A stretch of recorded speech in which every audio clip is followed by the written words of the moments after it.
Pope Benedict XVI once said that the church, all that the church does in the world today, basically falls into three categories, three tasks.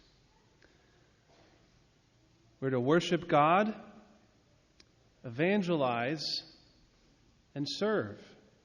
Above all, serve the poor. And certainly Jesus in his own life was a model of this. Pretty much everything he did was one of these three things. So it makes sense that we, as the living body of Christ, the church here on earth, are also called to do these three things. Now, all these are interconnected and they work together. It's not the case that you can sort of pit one against another or act as though one is important and the others are not. They all are essential aspects of the mission of the church today. Now, that being said, certainly there are times in the history of particular areas where one of these three might be emphasized more than the others. You may have noticed in the last 2 years that Father Matthias and I spend a lot of time speaking about evangelizing. And it's not to say that the other tasks, worshiping God and serving the poor, are not important, but it is the case that today, in our modern Western world, there is a particular need for evangelization because our world is so quickly turning away from God. And on top of that, one of the things that our parish is already doing very well is serving the poor. That's one of the first things I noticed when I came here was how many different ministries there are going on in the parish with this mission to serve the needy in our community. Now, it's not to say we're completely done. There's always more. There's always a great need out there, and there's more poor to be served. But this is something that our parish is doing well already. And interestingly, it's actually something that our country, broadly speaking, is known for. When I first went abroad in college, that was something that I began to hear, especially when I went to India for a month to work with the Missionaries of Charity. Something that other people from other countries commented on was how generous the United States is. That often in times of conflict or disaster, we are the first to step up, to give generously of our resources. Now, with all of that being said, today I do want to focus on this aspect of the mission of the church, serving the poor, because these readings speak so directly on it. So first, just want to point out something interesting in the way that the church understands the way we give of our resources to the poor. Sometimes we can think of it as just a nice thing to do. It's just good to give to those who are in need, but not really anything more than that. But if you actually read the Catechism and the Church's documents on social teaching, what becomes clear is that you owe the wealth that you have to the poor. The money that you have, the excess, beyond what you just need to survive, obviously, beyond all that, you owe it to the poor. It belongs to them. It is not your money, it is theirs. And the way the Church speaks of this is something they call the universal destination of goods. That the world has been given all sorts of wealth, all sorts of resources. And it's our job as free people to give of this wealth and to distribute it, especially to the needy. Because the truth is, it's not all just evenly handed out, like when you're born you just get a certain amount of money or resources and everyone is on the same level playing field. No, it's all of us are different. All of us come from different backgrounds, and there are some people who are wealthier than others. But the reality is that all of the wealth in the world belongs to all of us. At least this is how the Catholic Church understands it. There's a great quote from St. John Chrysostom. He was a bishop in the early church who was particularly known for his very direct homilies on giving to the poor. He says, "Not to enable the poor to share in our goods is to steal from them and to deprive them of life. The goods we possess are not ours, but theirs." So once again, giving to the poor is not just a good thing to do. We have a duty. The money that we have that we're able to share, we owe it to the poor because it belongs to them. This is also implied in the way that the catechism is organized. You may be aware the catechism is split up into 4 broad categories. And in the category on the 10 Commandments, there's sort of an introductory section on social teaching, generally speaking. And you would expect the church's teachings on giving to the poor to be in that section of the catechism. But it isn't. Where you'll find the teachings on giving to the poor is in the section under the 7th commandment. You shall not steal. So by not giving to the poor, it's not just that we're holding back and being selfish, but you are taking from the poor what belongs to them, is the implication. So here's just one other quote from the Catechism. This is from 2404. In his use of things, man should regard the external goods he legitimately owns not merely as exclusive to himself, but common to others also, in the sense that they can benefit others as well as himself. So everything that we have, all of the wealth and the riches that we've been given, we who live in the wealthiest, most prosperous country in the world, this wealth belongs to the poor. Now, with all of that in mind, what some might begin to think is that, well, then clearly the church would support some sort of broad government social scheme to redistribute the wealth to the poor. Take from the wealthy and distribute it to those who are needy. But if you read up on what the church says about these different broad social structures, in fact, she completely and utterly rejects this approach.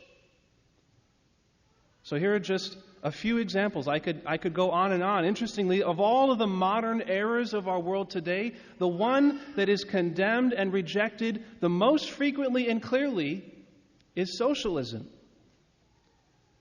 So this is from paragraph 1883 of the Catechism. Socialization also presents dangers. Excessive intervention by the state can threaten personal freedom and initiative. The teaching of the Church has elaborated the principle of subsidiarity, according to which a community of higher order should not interfere in the internal life of a community of a lower order. So it's some fancy jargon, but basically they're saying that all of the local events on the most basic level should be handled by the people closest to those local events, not by some broad, far-reaching structure far away. So, for example, here we are at St. Pat's. We are a little social group, so to speak. We have all sorts of decisions that have to be made, everything from the kind of candlesticks we have, to the vestments, to the musicians, to the people we hire to be on staff, all of those things. Now, would we go right to the Vatican and ask them to make those decisions for us? Dear Pope Francis, Father Matthias is not cleaning up after himself in the kitchen. Please do something about it. No, the Vatican is not interested in what's going on in the rectory at St. Pat's, Brighton. It is our job here on a local level to handle those sorts of decisions. This is the principle of subsidiarity. So with that understanding, now let's go to the next paragraph. This is 1885. The principle of subsidiarity is opposed to all forms of collectivism. It sets limits for state intervention. And this is a little while later. This is paragraph 2425. The Church has rejected totalitarian and atheistic ideologies associated in modern times with communism or socialism. And there's a little caveat. She has likewise refused to accept, in the practice of capitalism, individualism, and the absolute primacy of the law of the marketplace over human labor. And here's another one, 2431. A task of the state is that of overseeing and directing the exercise of human rights in the economic sector. However, primary responsibility in this area belongs not to the state, but to individuals and to the various groups and associations which make up society. Now, there are all sorts of reasons for why the Church has consistently and clearly rejected socialism on a broad governmental level. And one of them is that it stems from a faulty understanding of the human person. That the problem with issues in our society do not just boil down to social structures, but in the end, they boil down to the problem of sin present in all of our hearts.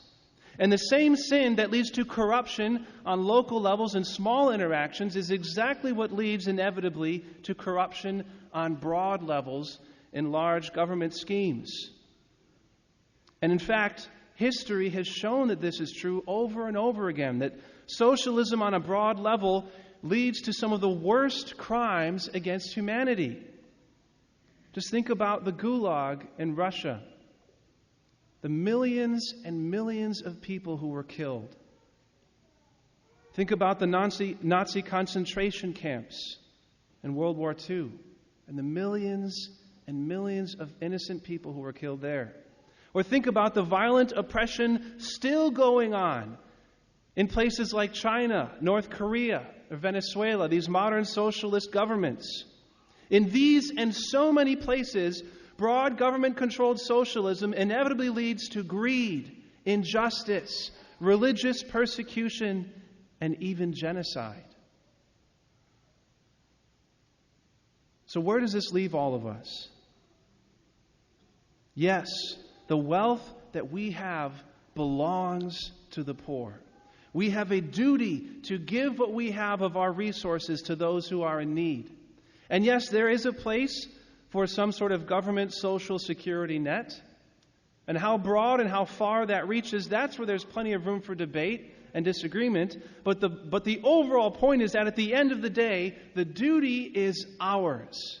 We are called to give of what we have to the needy in our own communities, above all in our families, in our neighborhoods, and in the places right around us. And God has given us remarkable freedom, remarkable prosperity in this country. So we have a particular calling to be generous, to use our own discernment, to say, Lord, where are you calling me to serve the Lazarus around me? Because each one of us has a Lazarus on our doorstep in need. So I want to conclude today with another quote from St. John Chrysostom. This is from the Office of Readings from a few weeks ago. So let's take this for the next week and meditate on these words.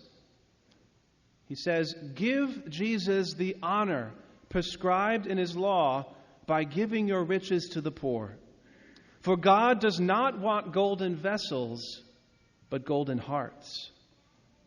Of what use is it to weigh down Christ's table with golden cups when he himself is dying of hunger? First, fill him when he is hungry. Then use the means you have left to adorn his table.